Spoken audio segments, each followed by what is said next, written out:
r/Nosleep. Posted by u/KaiserArrowfield. There's an abandoned town I always take shortcuts through. Okay, so there's this abandoned town I always take shortcuts through when heading to and from the place where I work.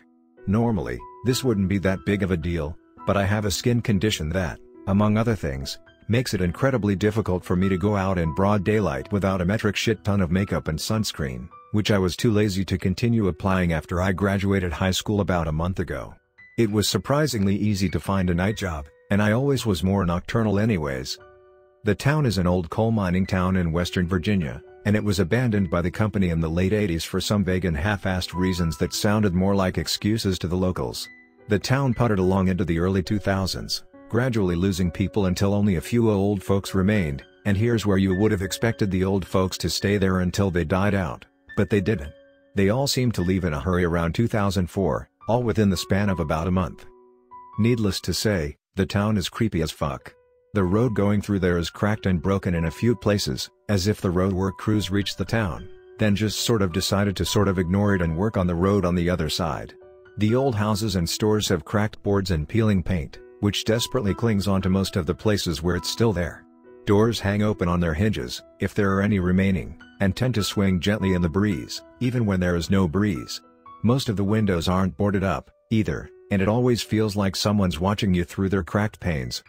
What's worse is, I'm pretty sure I catch movement through most of the windows from time to time, but I can never make out what's moving.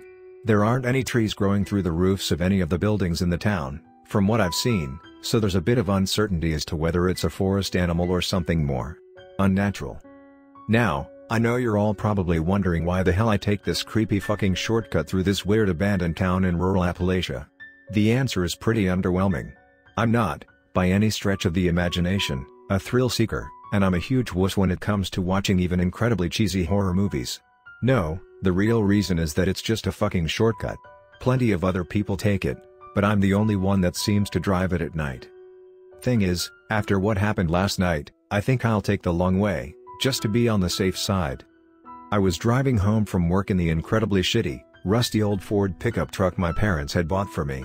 It was about 4 a.m., below freezing temperature, which I felt in my bones because the heating was busted, and the entire world was silent except for the sound of the engine, and the wind howling outside because my passenger side door couldn't shut properly.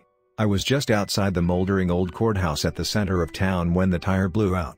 I have no idea what happened, the tire just popped. I wanted to keep going, but I was worried about crashing the car, so I just stopped. I didn't turn the lights off, but I did turn the engine off while I called roadside assistance. There was just barely enough signal where I was sitting, but it was incredibly staticky and distorted. I had to shift around in a desperate attempt to find enough signal to actually hear them, and ended up laying on the passenger side seat with my head facing the glove compartment and the phone held to my left ear instead of my right.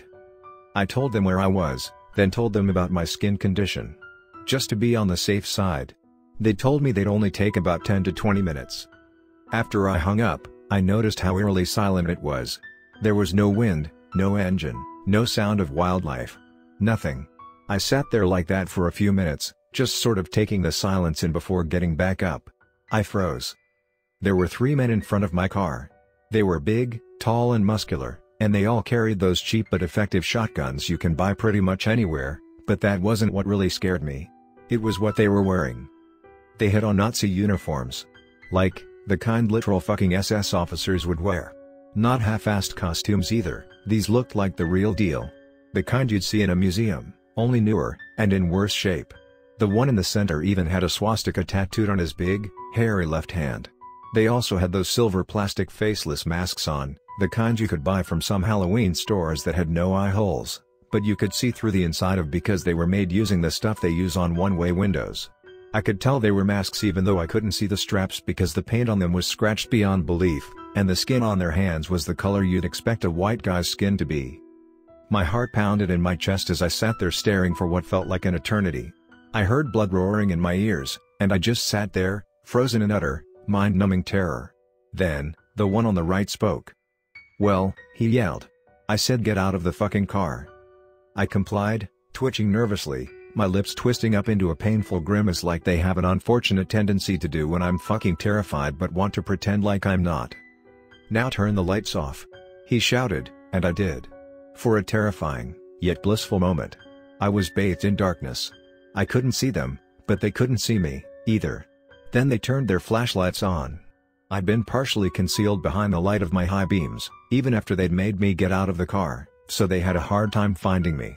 The flashlights swung around like searchlights in an old World War II concentration camp, searching for an escaped prisoner. Then they found me. It just sort of stopped on me for a brief moment, shining right in my eyes and blinding me, though I was too paralyzed with fright to raise a hand to protect my eyes, and it felt like they were sizing me up. "Holy shit." Another guy said, "I don't know which one." He sounded terrified. Then, I heard running. Not just 3 sets of footsteps, but maybe 5 or 6. There were probably other guys out there, letting the dark conceal them so they could get the jump on me if I tried anything funny. So much for that.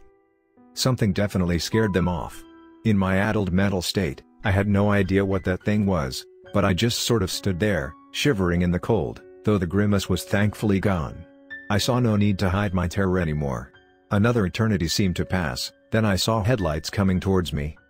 It thankfully turned out to be roadside assistance, and as the guy helped me change my tire, I told him about what happened. Suddenly, inexplicably, he started laughing. Not a creepy sort of laugh or a nervous sort of laugh, but a very deeply amused sort of laugh. "Dude," he said, clapping my back, "you scared them off." I looked at him, confused.